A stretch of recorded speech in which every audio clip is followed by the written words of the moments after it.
My name is Trish Ware, and I am obsessed with all things pregnancy and birth, and helping you to navigate both the practical and the magical seasons of this journey called motherhood. I'm an all-day coffee-sipping mama of 7 and labor and delivery nurse who took her expertise in the labor room and turned it into an online one-stop shop for mamas looking for powerful education and support.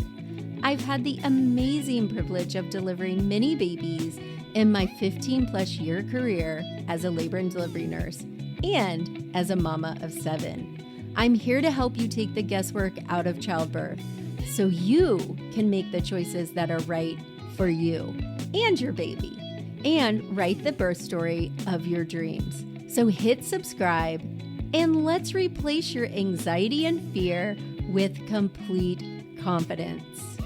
Quick note, this podcast is for educational purposes only and does not replace your medical advice. Check out our full disclaimer at the bottom of the show notes. Good morning, mamas. I am so excited about today's episode. We are going to be talking to Dominika from Dog Meets Baby. And I was just telling her beforehand that I know there's a huge interest for this topic that we are going to be sharing today, which is 5 top tips from Dominika on how to prepare your fur baby for your human baby. So welcome, Dominika. Hi, thank you so much for having me. I'm so excited to be here. I would love for you just to share with our audience just a little bit about you and about how you came to do what you do, because it's a pretty unique niche, if I think. I think it is. Yes, you're right. So I've been a dog trainer for 15 years now. And 6 years ago, I had my kids. I have twins. And at that time, my dog, a yellow Labrador retriever, as great as they come, she was 5. And I prepared her really well. And I didn't really expect any challenges. And she had a very scary reaction to my children. She was very predatory. She was hunting when she saw them. I just want to mention that this is really rare. Most people are never going to see it, but it made me realize that if I wasn't a trainer, I wouldn't know what to do, and it was absolutely terrifying to me. So I started working with families a little bit more after that, naturally. And then, of course, I couldn't reach everyone, and it was just a limited number of hours that I could work. And when the pandemic hit, I decided now it's time. Let's take it online. I love that so much. And I love that you're being transparent and saying, here I am, a dog trainer. And you would think I got this together with my animals, but my animal surprised me with this new reaction that I wasn't anticipating. And I think that's important to note is that our fur babies, they have their own personalities and certain circumstances can bring something new out in them. And I think it's really amazing what you're doing because we love our animals so much. So we don't want to end up in a situation where we have to choose that we can't have our animal or something that extreme. So I think it's wise that I guess I'm going off on a little bit of a tangent, but I think it's wise to say that they are animals. They Yes. are animals. And I think that's the first thing that we have to really focus on is that we can't expect human behavior from an animal. And so I think that's just important to note. We've gone through some situations with our Remy and she has anxiety, this dog. And so it can be very unpredictable. So we've had to set up very strong boundaries for her. And we just don't take a chance because we love her so much that we don't want to have to make a really tough decision because she freaks out and does something she normally wouldn't want to normally do. But anyway, so what would you say is your first tip for someone, and I'm really focusing on, I have a lot of students in my pregnancy membership who, let's say they've been trying to get pregnant for a long time, or they just waited a long time and their fur babies that's their baby. So there's a lot of angst and emotion going into this preparation. So I guess I wanted to kind of preface that. So what would you say is your first tip for these parents to be? And I want to add that I can 100% relate to this. Lola was my fur baby. On top of that, we competed a lot. So we were traveling all over US competing and taking classes and training so much. So we were very bonded and there were so many things that we did together. And the first thing would be to, I think what you said, really understanding that this is an animal and this is an animal with different instincts and a mouth full of teeth. And it's good to remember that a dog can have a different reaction that we predict. So I would start with preparing the dog for what's coming, which means I know it's hard to imagine, of course, what's going to happen, but we know that the baby is going to make sounds, that there is going to be baby equipment in the house, that a lot of times the office will become the nursery, right? So there will be many changes in the house. So it's good to start this ahead of the time and really including the dog in the preparations as much as you can, but not in a way that will terrify them. So if we know that the dog needs time, some dogs are very particular when we move things around. So let's start a little bit sooner. If your dog doesn't care, it doesn't matter. Yeah. If your dog is very noise sensitive, you know that new noises tend to trigger them. They bark a lot when they hear a new noise. Let's start playing those baby sounds a little bit sooner and make sure that the dog has heard many noises, and we make sure that something nice happens to the dog when we play them. We give them treats or play with them or pet them so they have a good association and they're prepared. So that would be the first step.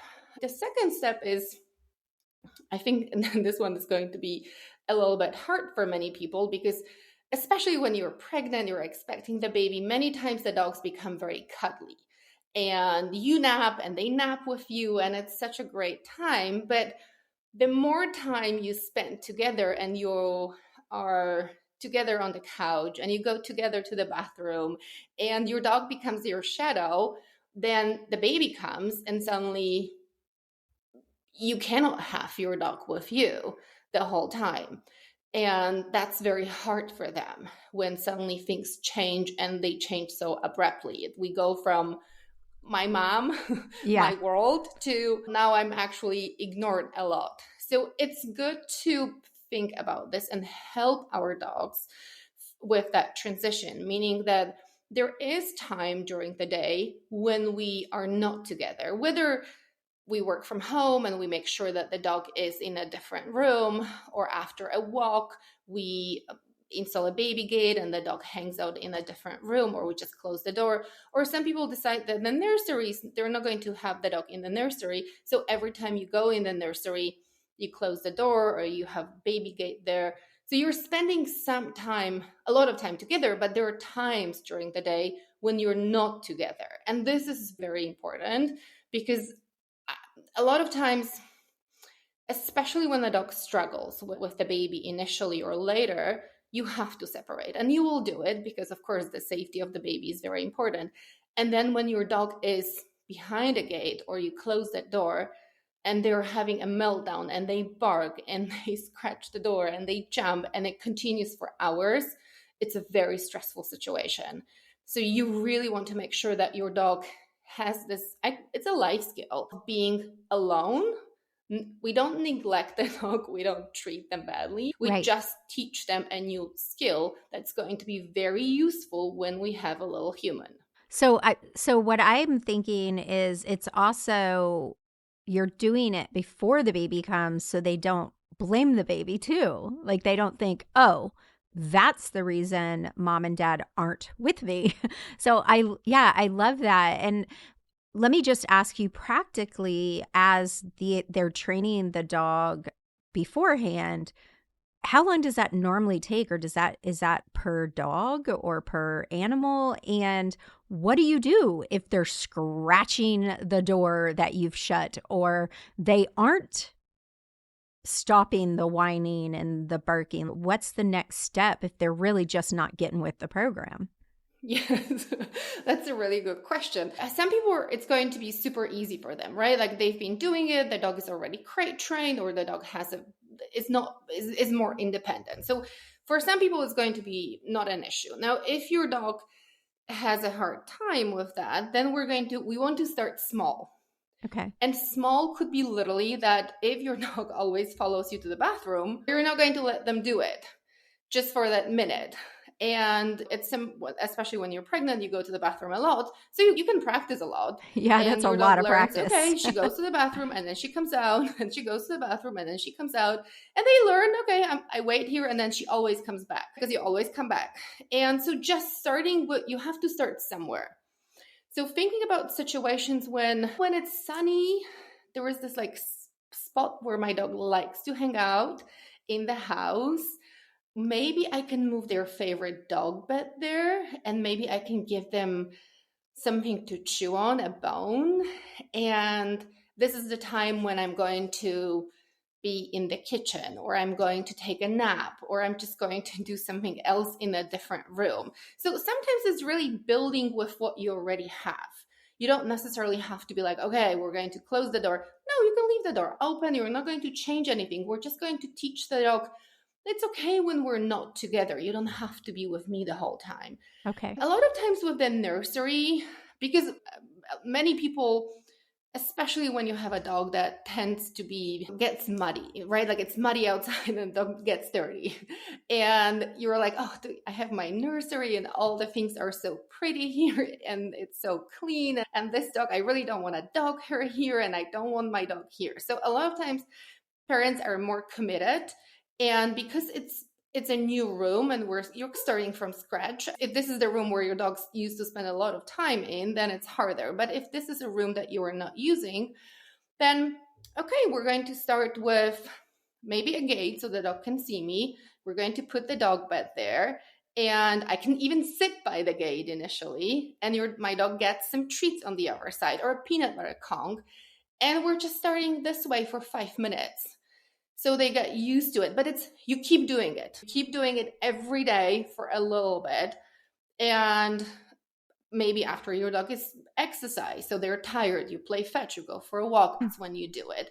Just think of it like creating a new routine, right? Like we create routines for our dogs all the time. They know that when you get in the car in the morning, you go, I don't know, to the park or to the beach. And so this is like creating a new routine where I'm just in a different place than you are, but you can still see me and you get good things. Okay. So that's still part of preparing the dog for alone time and separation Yes. anxiety. So I really like that because a lot of times they may not even be used to you being gone to the hospital too. So if they have a C-section, they're gone for 3 or 4 days sometimes. So if they are starting to let them know, hey, I always come back, you're always safe. But so I'm getting ahead of myself because you probably have a tip for that as well. But what would your next tip? So I want to talk briefly about what you just mentioned. If your dog suffers from separation anxiety and you never leave them alone, then there are trainers who only specialize in that. They work online. So I would recommend, this is a longer process. It's not something that you're going to achieve within a week or two. So if this is an issue, then I would really make sure there are also books and courses on that. That's something that you look into. Okay. Now, when it's how to prepare your dog in general for let's say the dog is generally comfortable with you being gone or can stay with someone else, then first of all, you want to have a plan for that time. And it's not just one plan, because a lot of times things can go the way you planned, right? The baby comes sooner, the baby comes later. And so we always want to make sure that if we make arrangements, let's say the grandma is coming to watch the dog, we want to make sure that grandma has time before the due date. Or if not, then we have someone else, or that the daycare can take my dog at any time. Okay. And it's super important around the holidays when people travel and can have other plans, or with the pandemic when people were getting sick with COVID. It was also important to have a plan A, B, and C because maybe they were not able to come. So it's always good to have several plans just in case things don't go as planned. You want to choose something.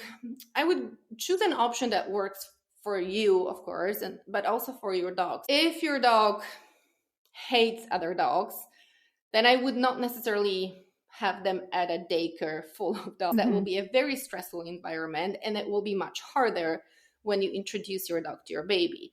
So just thinking like, what would be the easiest way for everyone? Maybe having someone stay at your house or do visits during the day and then stay overnight. So just something that will work for everyone. And when it comes to the introduction, the actual meeting, the first meeting of the baby, then it's also good to have a plan, because it is important. And many people, of course, want the dog to be happy or relaxed and meet the baby and have a beautiful picture, a nice memory. But not every dog is going to react in a way that the parents envision, like the way it happened in my case. The first thing, you want to have control. You want to be in control, meaning that we're not entering the house, baby in the car seat, we're putting the car seat on the floor and letting the dog explore. That's not safe. And if I did it this way, that would have been really unsafe. So I think that's important to note, that I think that's what a lot of people do.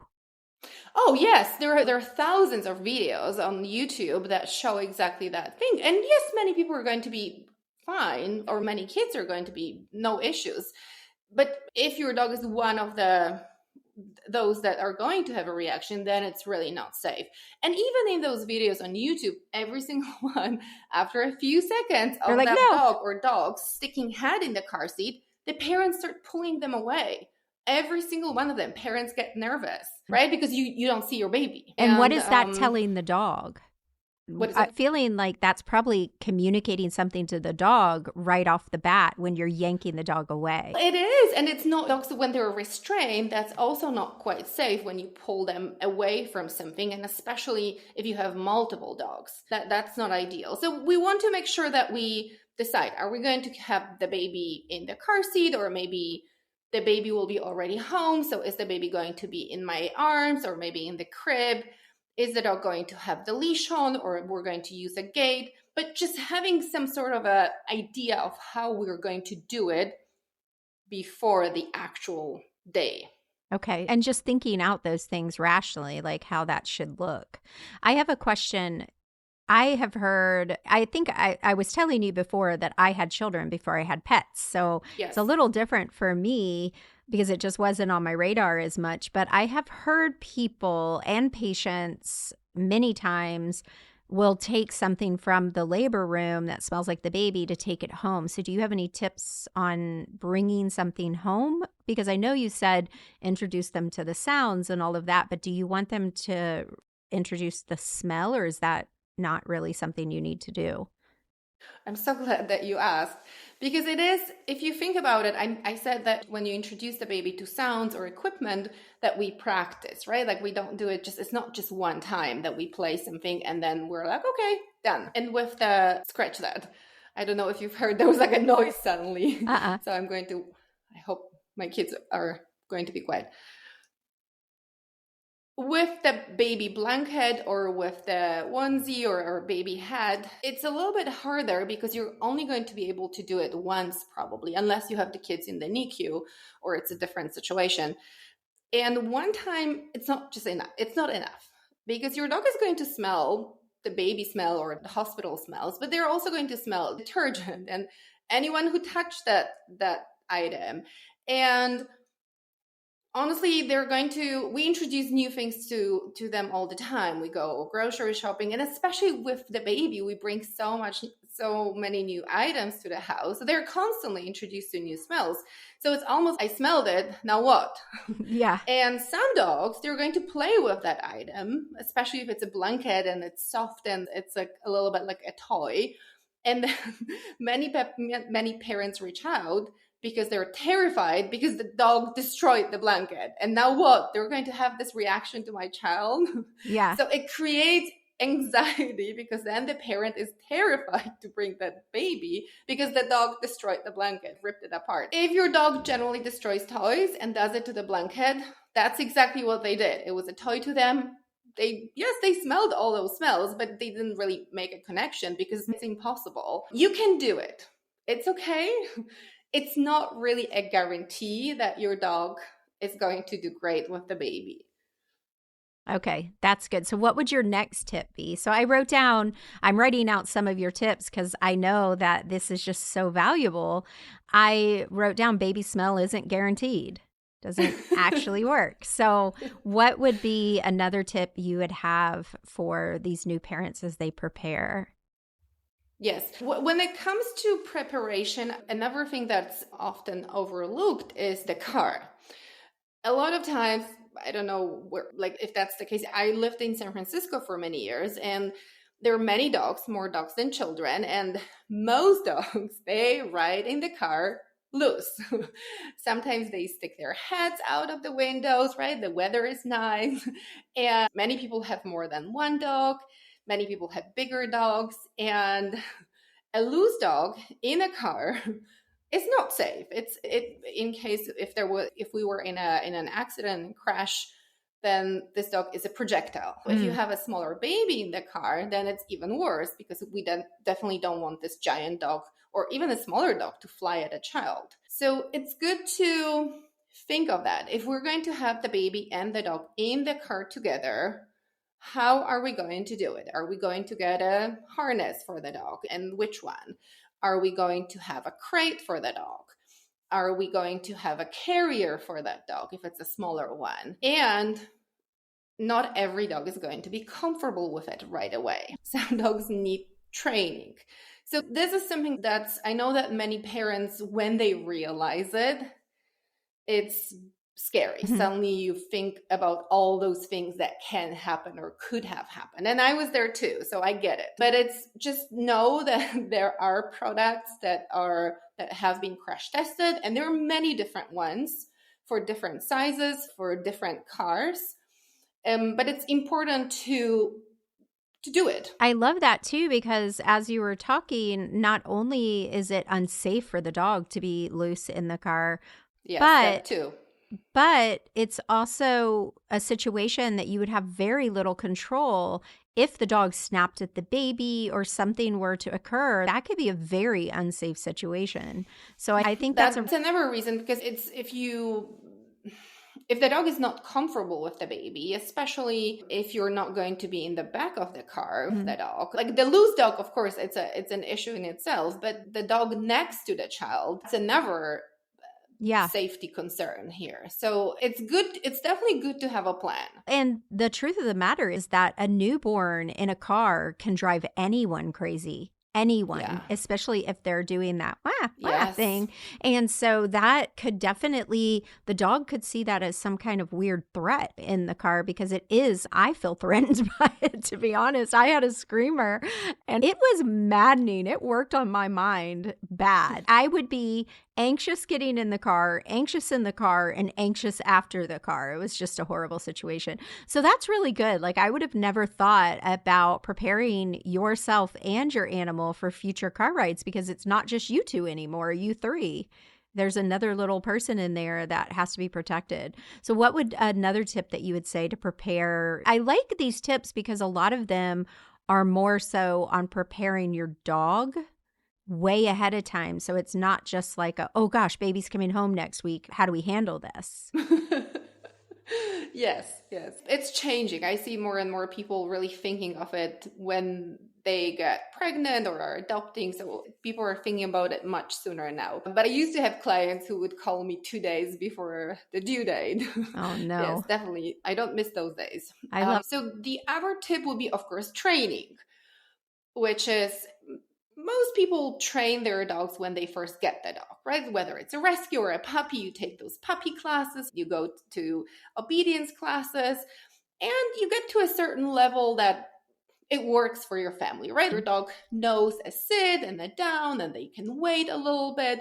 But a lot of times it's not that reliable. Some people, of course, train their dogs super well, but most parents they don't need that level of perfection. So I would say this is the time when you're waiting for your baby to brush up on that training and really think of it, okay, what are we going to need? If our dog tends to steal many things and we're going to have new toys in the house, it would be probably great to have a strong leave it cue so our dog understands to leave it. And go to mat, all those go to bed place cues are very useful with babies. So I would definitely work on making sure that your dog can wait in general is also very helpful. So if you have a dog that tends to jump up for everything, and I would definitely address that jumping. It's not only if you have a big dog when you're pregnant, it's not ideal, but when you're carrying a baby, that's also not very safe. If barking is driving you crazy before you have your baby, I can guarantee you it will drive you crazy after the baby, way more. And it's not really that the dog is going to wake up your baby. Most kids can sleep through it, but it's going to really affect the parent because of the sensory overload. And you're working on that, on those naps and the sleep training, and the dog, you're worried the dog will wake up your baby. So this is a time to really brush up on the training, whether you take a course, you work with a trainer, you sign up for a class, or you just remember what you worked on when your dog was a puppy and just do it. But also thinking about that barking. Okay, if my dog barks, how can we remove the triggers? Maybe we're going to change the doorbell because this one is very loud and our dog barks every time. So maybe let's have a different, like a video doorbell. And that's going to reduce that barking. So there you have it. Dog barking. Amazon rang my doorbell. Perfect timing, us talking about normal home sounds, which is a pretty normal thing around here, Amazon and dog barking. So do you have any other tips when it comes to dog training? Are there certain, I know you offer dog training. Do you offer virtual dog? I do. So I have 2 courses. One is called the first meeting. So this is where we focus on the first meeting and preparing for that. And there is a second course that focuses on the preparation and training. Okay. And so for a parent that is about to have a baby, or what time would it be a good time? Because you're saying ahead of time is way better. So at what point in pregnancy is it good to start focusing on all of this? Like from the get-go, or? I would. The first trimester, I probably wouldn't. Okay. Because most moms don't feel that great. I think that's okay to start later. I think it depends on the dog. If you've done a lot of training with your dog and you just have a few things that you really want to focus on, you can do it later. But it's always good to remember not to wait too long because, again, things can happen sooner. So if you can do it end of the second trimester or beginning of the third trimester, that would be ideal. Having said that, even if you do it for 4 weeks or let's say 3 weeks, that's better than nothing. I always tell parents, any preparation is better than zero. And I think some of the tips that you have are pretty self-explanatory. If the nursery is going to be off limits or the nursery is going to be a big change, that's going to be something that you can implement as soon as you start working on the nursery. So you can do that a little bit at a time. And absolutely. It's funny because Remy, my fur baby, she lays in here with me when I'm not recording. And so when I shut that door, she looks at me like, excuse me, what are you doing? So it was funny when you were saying that. I don't know that I would have really thought that before because I used to have I have 7 children. So I used to have a house full of kids. So my other dog or other family dog would have had another place to go. There's always a person. There's always a place. But with Remy, it's typically just me and her during the day. So like when I shut the door, she's like, what is happening? But I would say she knows when I break out my recording equipment that she's going to have to go out. And I move her bed out there where she likes it. And so I guess I did this already. You did. Yes, same type of thing. The same process. Yeah. And she's used to it now. She doesn't like it. And as soon as I went out to see why she was barking, I noticed she came in and was looking at the screen. So she was like, who's on there that they're taking my mom time? Anyway, so I love that. Is there anything else you want to leave with these parents to be before we cut it short? And also, I want to let you guys know that I'm going to be linking to a free download that Dominika offers with more tips to prepare and some information on her courses, because you really just cannot prepare enough for baby. I think I hate to add more to your plate because I know there's so much, but this is really important. If you have an animal who is not used to having children around, this is a really important topic. It is. And especially if they live outside, that's different. It's our fur baby. I think it's only fair to prepare them. Yeah, I agree. And not to assume that you know your dog's nature and it'll be fine. I think that's a really bad assumption to make. And I learned that the hard way with Remy because she's so good with us. Like, she is so good with us, but she has a split personality.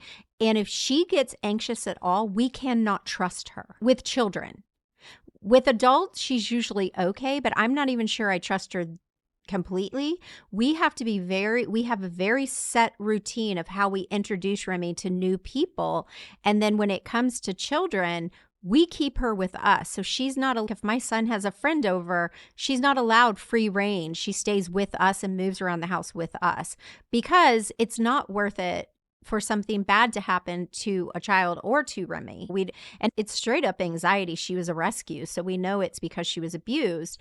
But at the same time, we just cannot lay down our boundaries. Like, we have to protect her and everyone. And I think it's the same for these new parents. Like, you just can't assume how it's going to go. Be cautious. And then at some point, this fur baby will probably be best friends with your baby, and you're going to be jealous. That happens a lot, yes. I know. Thank you so much for coming today, Dominika. I am super happy that we did this and talked about this really important topic. Me too. Thank you so much for having me. You're welcome. Can you tell everyone real quick where they can find you on social media or your blog? Yes, I have a website, dogmeetsbaby.expert. That's where the courses live and the blog and all the freebies. And I'm on Instagram, so it's dogmeetsbaby_baby. Hey Mama, I hope you enjoyed this episode. There is so much when it comes to bringing home your sweet little bundle of joy, including meeting your dog. So hit subscribe, write a review, and as always, I'll see you again next Friday. Bye for now.